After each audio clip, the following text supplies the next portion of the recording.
दर्शकों, जैसा कि हम सभी जानते हैं कि हिंदू धर्म में 33 करोड़ देवी देवता हैं। आप सभी ने देखा होगा कि जितने भी प्रमुख देवी देवता हैं, उनका अपना अपना निवास स्थान है। कोई क्षीर सागर में रहते हैं तो कोई कैलाश पर्वत पर। साथ ही आपने ये भी देखा होगा कि उनके वस्त्र एवं आभूषण भी अलग अलग तरह से दर्शाए जाते हैं। ठीक इसी तरह सभी प्रमुख देवी देवताओं के वाहन भी अलग अलग हैं। आज की इस वीडियो में हम आपको कुछ प्रमुख देवताओं के वाहन के बारे में बताने जा रहे हैं। अब आप सोच रहे होंगे कि ये तो हम सभी जानते हैं, परंतु क्या आपने कभी सोचा है कि जिन देवताओं का पूरी सृष्टि पर नियंत्रण है, भला उन्हें वाहन की जरूरत क्यों महसूस हुई, और हुई भी तो वे पशु एवं पक्षियों को ही अपना वाहन क्यों बनाया।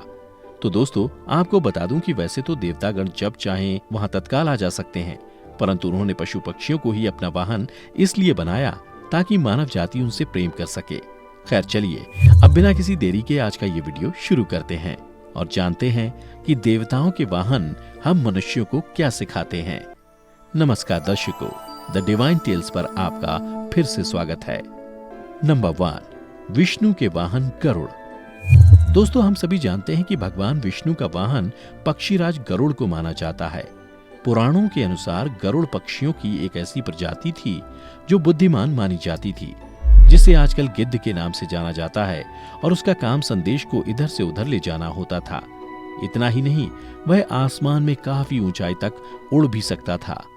गरुड़ की सबसे बड़ी खासियत यह थी कि वह ऊंचाई से भी नीचे पड़ी चीजों को साफ देख सकता था। पुराणों के अनुसार भगवान विष्णु के वाहन गरुड़ प्रजापति कश्यप और उनकी पत्नी विनता के पुत्र थे। जब वो बड़े हुए तो उन्होंने भगवान विष्णु की कठोर तपस्या की, जिससे प्रसन्न होकर भगवान विष्णु ने उन्हें अपना वाहन बना लिया। दोस्तों, आज आप पढ़ते या फिर सुनते होंगे कि धीरे धीरे गिद्ध की प्रजाति खत्म हो रही है, परंतु आपने कभी सोचा है कि ऐसा क्यों हो रहा है? अगर नहीं तो मैं आपको बता दूं कि इसके 2 मूल कारण हैं। पहला तो ये कि हम लोग अपनी भौतिक इच्छाओं की पूर्ति के लिए इन निरीह पशु पक्षियों से उनका घर छीनते जा रहे हैं, और दूसरा ये कि आजकल के अधिकतर जनमानस धर्म ग्रंथों को पढ़ते ही नहीं, जिसकी वजह से वे समझ ही नहीं पाते कि उनके लिए क्या करना उचित है और क्या अनुचित। मित्रों, उम्मीद करता हूं कि अब आपको कुछ कुछ समझ आया होगा कि भगवान विष्णु ने गरुड़ को ही अपना वाहन क्यों चुना। नंबर 2, शिव का वाहन नंदी बैल। दोस्तों, भगवान शिव का वाहन नंदी को माना जाता है, जो वृषभ यानी कि बैल प्रजाति का जानवर है। शास्त्रों के अनुसार जिस तरह गायों में कामधेनु गाय श्रेष्ठ है, उसी तरह बैलों में नंदी श्रेष्ठ है। आपने ध्यान दिया होगा कि बैल अधिकतर समय शांत रहता है, और बैल को समर्पण भाव वाला जानवर भी बताया गया है। इसके अलावा बैल को बल और शक्ति का प्रतीक भी माना जाता है। पुराणों की माने तो बैल भी भगवान शिव की तरह ही मोह माया और भौतिक इच्छाओं से परे रहने वाला जानवर है। शिव पुराण में वर्णित कथा के अनुसार पौराणिक काल में शिलाद नाम के एक ऋषि हुआ करते थे, जिन्हें कोई भी संतान नहीं थी, और जब वह बूढ़े हो गए तो उन्हें इस बात की चिंता होने लगी कि उनके बाद उनके वंश को कौन आगे बढ़ाएगा। फिर उन्होंने पुत्र प्राप्ति के उद्देश्य से भगवान शिव की घोर तपस्या की, जिससे प्रसन्न होकर भगवान शिव ने उन्हें वरदान स्वरूप एक पुत्र प्रदान किया, जिसका नाम उन्होंने नंदी रखा। बड़ा होने पर शिलाद ऋषि ने नंदी को वेदा और धर्मशास्त्रों की शिक्षा दी। एक दिन की बात है, शिलाद ऋषि के आश्रम में 2 संत पधारे और शिलाद ऋषि से कहा कि उनका पुत्र नंदी अल्पायु है। यह सुनकर शिलाद ऋषि चिंतित हो गए। उधर पिता को चिंतित देख नंदी उनसे चिंता का कारण पूछने लगा, तो उन्होंने कहा कि हे पुत्र, तुम अल्पायु हो। पिता की बात सुनकर नंदी हंसने लगा और बोला, आपने मुझे भगवान शिव की कृपा से पाया है, तो मेरी उम्र की रक्षा भी वही करेंगे। आप क्यों नाहक चिंता करते हैं? उसके बाद नंदी भुवन नदी के किनारे भगवान शिव की तपस्या करने के लिए चले गए। कई वर्ष तक घोर तपस्या करने के बाद भगवान शिव प्रकट हुए और नंदी से बोले, वत्स, वरदान मांगो। तब नंदी ने कहा कि मैं ताउम्र आपके चरण में रहना चाहता हूँ। नंदी के मुख से ऐसी बातें सुनकर भगवान शिव ने नंदी को पहले अपने गले लगाया और उन्हें बैल का चेहरा देकर उन्हें अपना वाहन बना लिया। नंबर 3, गणेश जी का वाहन मूषक। भगवान शिव और माता पार्वती के पुत्र गणेश जी का वाहन मूषक यानी कि चूहा है, जो उनकी चारित्रिक विशेषताओं को भी दर्शाता है। मूषक शब्द संस्कृत के मूष से बना है, जिसका मतलब होता है लूटना या चुराना। पुराणों की माने तो मानव जाति का दिमाग भी मूषक जैसा ही होता है। वह स्वार्थ भाव से गिरा होता है। गणेश जी का चूहे पर बैठना इस बात का संकेत है कि उन्होंने स्वार्थ पर विजय पाई है और जन कल्याणक के भाव को अपने भीतर जागृत किया है। और यह बात वैज्ञानिक दृष्टिकोण से प्रमाणित हो चुकी है कि मनुष्य और चूहे के मस्तिष्क का आकार प्रकार एक समान है। ये तो बात हो गई गणेश जी के वाहन की। अब हम आपको बताते हैं भगवान शिव और माता पार्वती के दूसरे पुत्र कार्तिकेय के वाहन के बारे में। नंबर 4, कार्तिकेय का वाहन मयूर। पुराणों के अनुसार कार्तिकेय जी का वाहन मयूर यानी कि मोर है, जो हमारे देश अर्थात भारत का राष्ट्रीय पक्षी भी है। भारत के दक्षिण भारत में कार्तिकेय की अधिक पूजा होती है। एक कथा के अनुसार कार्तिकेय को यह वाहन भगवान विष्णु ने उनकी साधक क्षमता को देखकर ही भेंट किया था। मयूर का मन चंचल होता है। चंचल मन को साधना बड़ा ही मुश्किल होता है। कार्तिकेय ने अपने मन को साध रखा था। वहीं एक अन्य कथा में इसे दंभ के नाशक के तौर पर कार्तिकेय के साथ बताया गया है। नंबर 5, इंद्र का वाहन ऐरावत हाथी। दोस्तों, देवराज इंद्र का वाहन सफेद हाथी है, जिसे ऐरावत के नाम से जाना जाता है। विष्णु पुराण के अनुसार ऐरावत हाथी की उत्पत्ति समुद्र मंथन के समय हुई थी, जिसे देवराज इंद्र ने अपने वाहन के रूप में ग्रहण कर लिया था।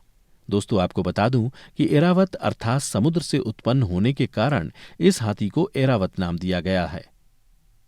इसके अलावा हाथी को शांत, समझदार और तेज बुद्धि का प्रतीक भी माना गया है।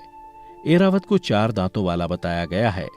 ऐसा भी माना जाता है कि देवराज इंद्र के वाहन ऐरावत से ही पृथ्वीलोक पर सफेद हाथी की उत्पत्ति हुई और आज सफेद हाथी की प्रजाति मनुष्यों के लोभ के कारण विलुप्ति के कगार पर है। नंबर 6, सूर्य देव की सवारी रथ। शास्त्रों के अनुसार सूर्य भगवान 7 घोड़ों से जुते रथ की सवारी करते हैं। सूर्य भगवान के रथ को संभालने वाले इन 7 घोड़ों के नाम हैं गायत्री, भ्राति, उस्निक, जगति, त्रिस्तप, अनुस्तप और पंक्ति।